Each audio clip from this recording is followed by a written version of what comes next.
Hello, friends, and welcome. So, today we're going to do, I call it a yin style. It's not a true yin class. I'm not certified in yin. I've taken many yin classes. I love them. There are some things I have found that are more difficult that I adjust and bring into my own body. So, it's in the style of yin. I have quite a few props, a couple of blankets, a bolster, two blocks around me. That way, no matter what I'm trying to get into, if I do need extra support, I can easily grab it and bring it in, right? So rather than giving you a whole description of what yin is, I'll type a little bit about it in the instructions, the description of the class. But just know it's going to be well, we know yin and yang, right?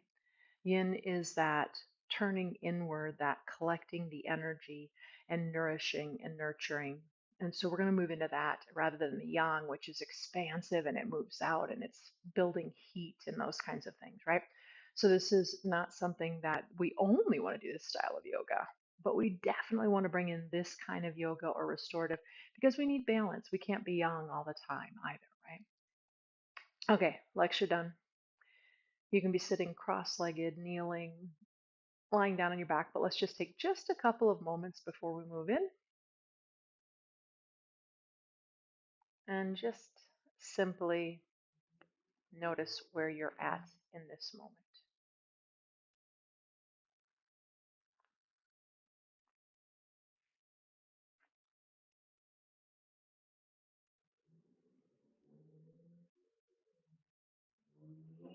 And let's start to come into the breath and cultivate that soft belly breath. Belly is so soft it moves. That means the diaphragm gets to work. My regulars, you know this one real well. Today I'm going to encourage us to let our exhales last a little longer than our inhales. And rather than spending the class counting that out, you're welcome to do that if that's a more effective tool. Just intuitively see if you can't let those exhales last a little longer than the inhales. So a slow, steady inhale, followed by an even slower, steady exhale. And go ahead and open those eyes and let's get ready for our first pose. So Yin calls all of the poses by different names, even though they're similar bases to them, right? So this first one is going to be a lot like Janu, Shirsasana. You're going to bring your left heel up towards your pubic bone. If that knee hangs high or is sensitive, I'm going to suggest you leave the blocks for supporting the elbows in case you need it. You might not, but you might take a blanket roll or a bolster and bring it under that knee if that helps you. And you can also sit upon height. I don't because I lock out my knees and hyperextend them. And when I sit with my hips higher, unless I'm being active, I fall into that pattern. So again, these are just things I know about my body. One is not better than the other. It's think of it as, build your own yoga adventure class, right? I know I like blocks. You might not. You can just have them where you'll be able to grab them. And we're going to go ahead and we're going to just sit upright for a moment, right? Don't automatically go down. And then bring that left arm in front. And we're not going to use a lot of force because we're going to keep everything pretty soft. But initially, for a few moments, just go ahead and push that arm a little into that leg and feel that belly turn. And then gently move your head and neck around because I see people using their head to try to turn the body with this all the time. So try to keep the neck out of it, right? And then you're going to start to fold forward. I always like to lay it out first and then round. So once you're at your edge, and before you put too many props under your body, go ahead and just kind of see where you come down to naturally here at the very beginning, right? So some people just like their arms to just drape with no props, right? Some people like to have blocks underneath their forearms so that they feel like they're not being pulled quite so aggressively, that's not quite the right word, into it right away in the beginning.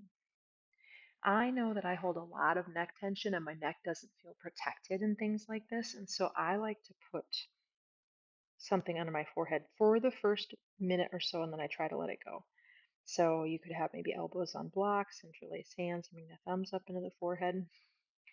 If you really can't fold very far and you feel like you need something here, you could just hang and try to just soften into it, but you could have a bolster come in and use the bolster. I'm demonstrating that. So there are so many ways to build this up.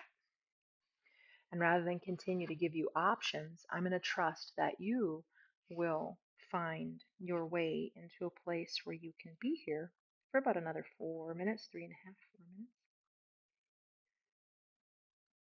And as you soften down again, come back into that breath, that slow, steady inhale, followed by an even slower, steady exhale.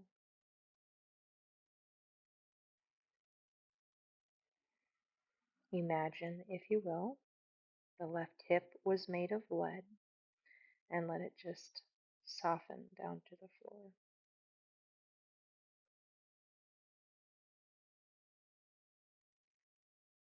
Check into all the usual muscles, the shoulders, the face. We definitely want those muscles soft. But I'm going to actually talk to you about the muscles on the back side of the body. So let's start with these muscles that connect into the skull. And they run down either side of your spinal column, the right and the left side of the spinal column, all the way down to your sacrum, that upside down triangular shaped bone of the pelvis. Can you try to soften all those muscles that run alongside the spine? And now that we've been here for a little bit, if your head is on something, you might take that away and just see if the body hangs a little further in and then readjust. And either A, just stay hanging without props, or bring those props back in at that lower level. I'm going to remove the blocks under my forearms now because now my body is releasing kind of to that next place. It usually takes bodies at least a minute for those muscles to start to release and lengthen like this. And again, feel free to bring props back in if that's what your body is requesting in order to be here for a little longer. We're going to do one more piece to this, an add on, I call it. You don't have to, right? Maybe you go ahead and bring your left hand to the ground in front of you a little bit. That right arm can come inside that left leg, but it can also stay outside, right? So those two options with that arm, on blocks or not. You're going to maybe bring that left hand behind you and let the ribs roll open and let that right ear move to the right shoulder, something like that. Again, if you need props or if you need to put that right elbow on a block and hold your head, that is an option. Some of us, we might reach that left arm all the way up and over and then bend the elbow maybe even and just let it drape over the head. I like to bring my forearm behind my head and let my head just gently move back into the forearm. And breathe. So you can stay there with your head cradled in your hand. You can release and let the head drape in, right? And maybe you do both. Maybe you start with the hand cradle. I'm going to start with the hand cradle today. And when I call it out, maybe you release that at any point in time. Eyes closed. Trying to take away that external stimuli, right? Noticing the breath.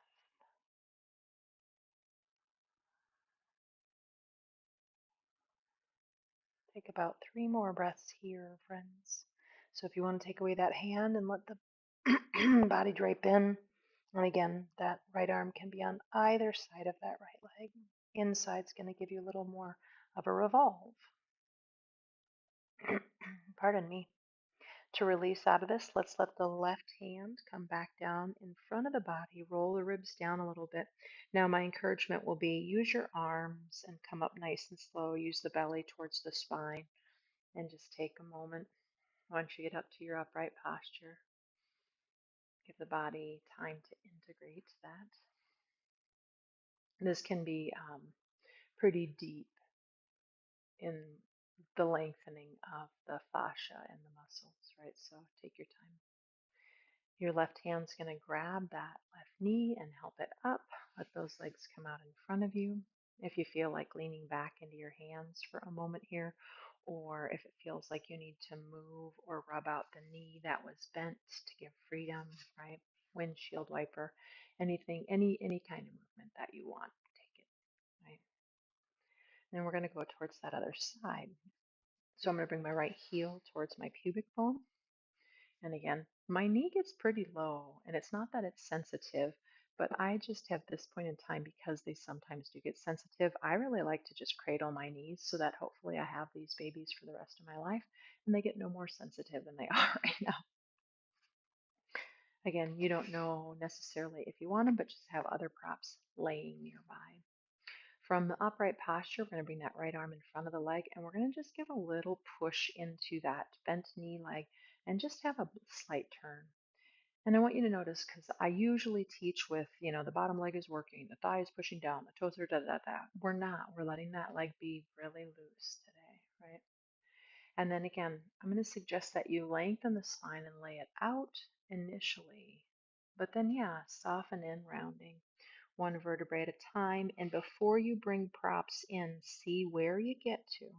Just naturally, at this moment, it's going to be different probably in, 4 minutes. And then, if you want those props, now's the time to bring them in and to support yourself. And again, maybe you, right off the bat, your head can hang comfortably and you can just drape in that 13-pound bowling ball, right, helping to weight the body. But if you feel like there's any protectionism around the neck, or it would just be a little better for you to take a minute or two or the whole pose with the forehead resting on something. It could be on a bolster if you're up higher. Maybe the elbows are on the blocks and you interlace your hands and bring the thumbs up to the third eye. Hmm. Imagine, if you will, that that right hip was made of lead and let it stay heavy and be an anchor point from which you lengthen.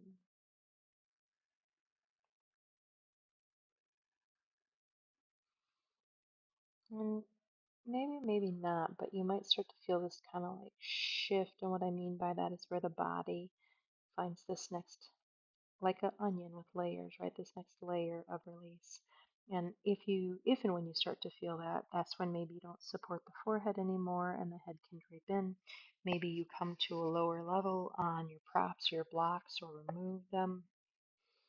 And again, just letting that body drape in. So, as a human who has an ADHD mind and a body that follows that, meaning I'm Little Miss Fidget, right? I like to fidget restlessly because I just always feel restless. Try not to let that be the movement that you go for. Try to really work against that if that's you. That said, that doesn't mean we can't explore in bits and pieces, right? If we notice tension and soften, maybe that changes or shifts where we are a little bit in space. Maybe we find that if we inhale and lift up, lengthening the spine, and then soften back over and do that midway through, or feel free to add movement if it's coming from a place of exploration and keeping you more present in this pose rather than that restlessness of wanting to get out of it or do something else or be somewhere else or whatever that might be. Okay, we're going to start to shift towards that revolved head of knee pose. So again, you might find that that left arm stays outside the leg. Maybe it drops inside. Maybe it's on a block. Maybe it's not. And then you're going to maybe bring that right hand behind. You might just do this first, even if you know you're going to do the arm overhead, right? And go ahead and turn the body, revolve the body a little bit, whatever that is for you. And remember, you can always bend that left elbow if it's on something and bring that hand up to cradle the head, or you might just let the head drape left ear to left shoulder. Again, that's just a little intense for me always right in the beginning. I got a lot of neck issues. You might reach that right arm up and over, and you can just hang it on the head. Again, for me, I like to bring my forehead behind my head and then let my head move back just a little bit into that. Right hip heavy, and we'll stay here for a few breaths. And at any point in time, you can do that curiosity movement and just see if you can be more present, draping the body into this posture.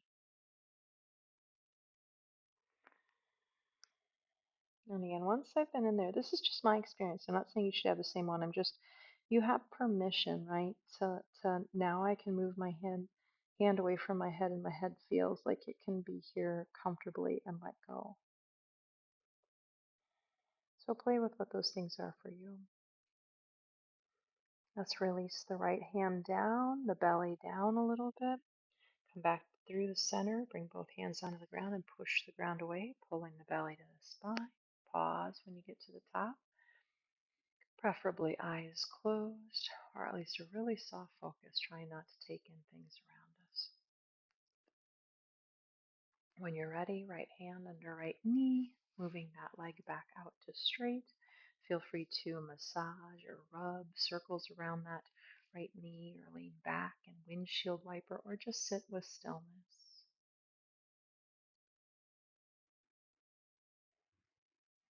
Okay, so we have one more double-sided pose from the floor. So for this one, you're probably going to want a blanket under your head. Maybe, maybe not, but just put it there, because I always, I think personally um, that it's easier to take a prop away once it's there than it is to try to find it and bring it in. So have that bolster. Let's see, which side are we going to go to first? Have it out on your outer left side, just kind of up above. That way, if you do end up wanting it, you can grab it easily. Roll down onto your back, take your time. Bring that blanket underneath your head, right? Not your shoulders, just your head. And so from here, we're going to lift the hips up just a little bit, move them a little right, and set them down. We're going to start out with a pose we know really well and then do add-ons into it. So straighten your left leg out. You could stay right here for that matter. But otherwise, you're going to go ahead and you're going to bring the right knee maybe towards the chest. That said, you could leave it lower. Left hand might grab or hold it as you roll that right hip up towards the left. So now if this is the twist you want to live in, this is the gentler twist. Maybe this is where you bring in the bolster or more blankets. If I were going to stay here, I think I'd probably start with something a little higher and then try to release it after I've been here for a few minutes. Head could turn to the right. For those of us who want to do add-ons, right, we're actually going to see if we can now move that left thigh further back behind us to the right. So I kind of kick that hip back a little bit, right? I walk that thigh back. And then I see if my belly can turn down towards the ground just a little bit. Maybe here. That block could, or the bolster could still be into the right leg, by the way. I might bend my left knee. That's the bottom leg right now. It's getting confusing, right? Because we're in a twist and we're lying down. And maybe that right hand can gently and quite easily, if you can't get it without a sense of ease, don't go forcing yourself into it. But it might hold on to that left foot and hanging out here. Maybe this is where you stay propping anything you need to. Maybe you start to straighten that right leg. Now, if I had pants, I could probably grab onto my pant leg. I can't get my toes with ease. Some people can, right? But I could always bring my hand up onto that thigh or that calf, right? And then again, I'm not going to try to force myself in anything, but it's just enough action in my hands to hold my body in this shape. Now you can turn your head up or turn back to the right. For me, it actually feels best to be kind of a little forward and I'm angled up towards the ceiling. You don't have to do what I'm doing. I'm simply saying many teachers will tell you turn your head. For me, that is not comfortable in my neck and my shoulder blade. If you're like, no way, go back to that original twist where we had that right leg propped up and just that straight left leg. Come back into that breath. Slow, steady inhale, followed by an even slower, steady exhale. And while this may not be true for all of us being in a twist, is going to probably change your breath for you, right? We're changing the container of the lungs, the belly.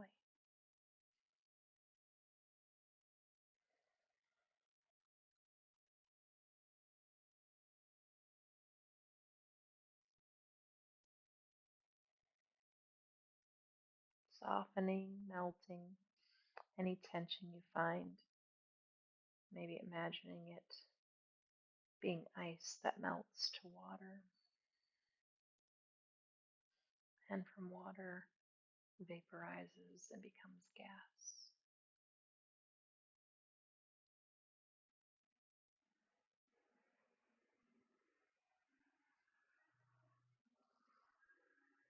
Go ahead and slowly, hands are going to release the legs if they even had them to begin with.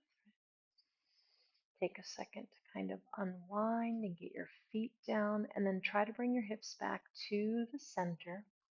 Let's walk our feet wide and lean our knees in. You can leave that blanket there or get rid of it, but we're going to bring it back in for the other side potentially.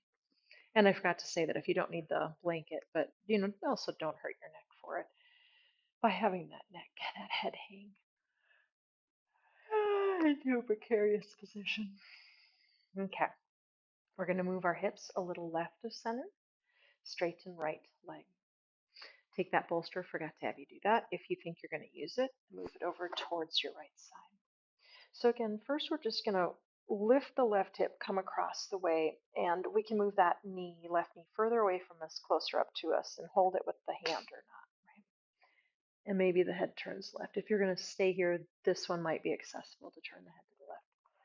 For those of us who want to go into that other place or try a variation or two, we're going to go ahead and we're going to move our right thigh back. And we might even kind of jimmy that hip back a little bit till our belly turns down. Right? I had someone ask me, is my left shoulder on the floor? Absolutely not.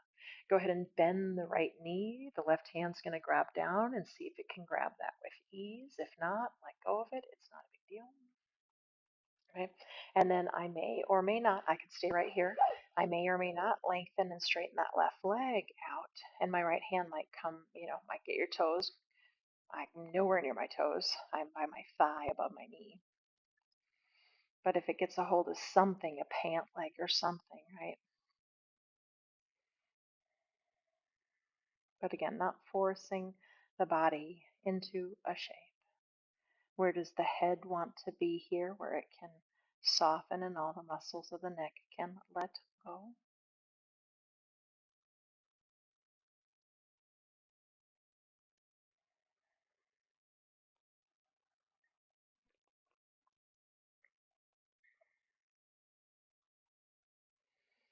My hands are definitely working a little bit to hold my legs in this position, but I'm trying to let go of everything else.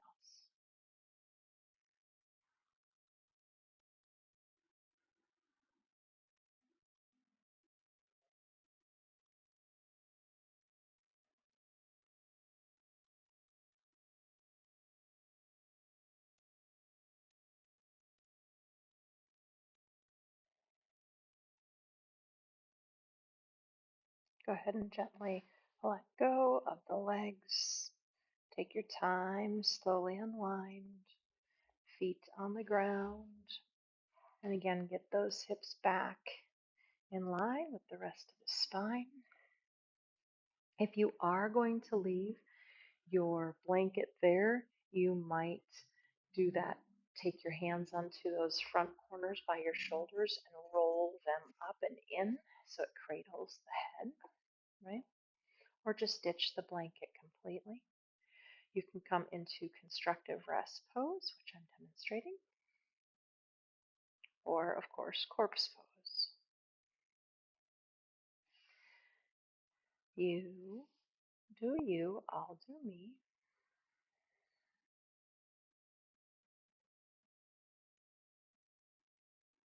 And just try to soften and let the practice that we just did integrate, especially before we do big movement.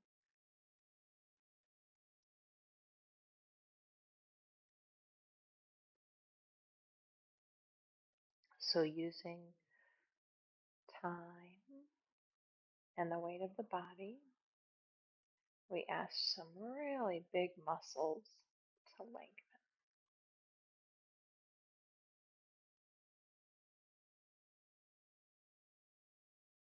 So be soft and kind and gentle.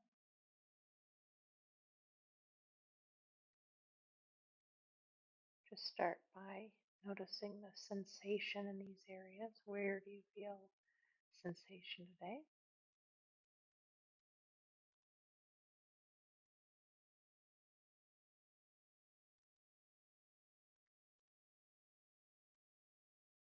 You always have that breath if you need that as an anchor point.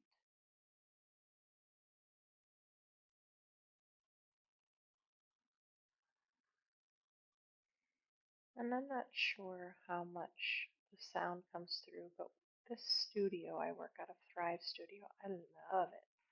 It is not a soundproof studio, and we're on a major road, right? And that's okay. You can listen to the sounds that you're hearing, whether it's through my microphone in your screen or what's happening in your house, your room.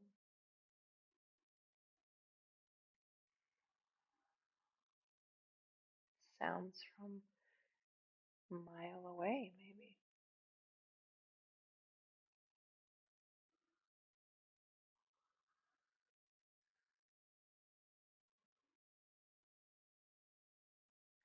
I'm often glad we're not in a soundproof room and that it's not too pristine because I don't think that mimics our life.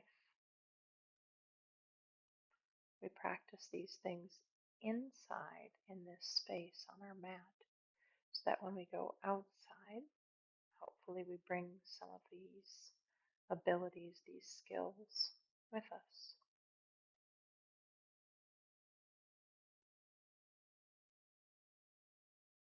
Tuning out the outer world when we need to and tuning into our internal world. And of course, more than anything, just being present. So, friends, we're just going to say namaste from here today. If you have time to continue to lie here, please do. Otherwise, from our backs, my friends who are going to get moving, bring your hands together in front of your chest. Try to keep your shoulders soft. You can even rest your forearms and your hands on your chest. Don't bow the head because otherwise you're just going to be getting those neck muscles engaged just from here. Namaste, friends. May you be well.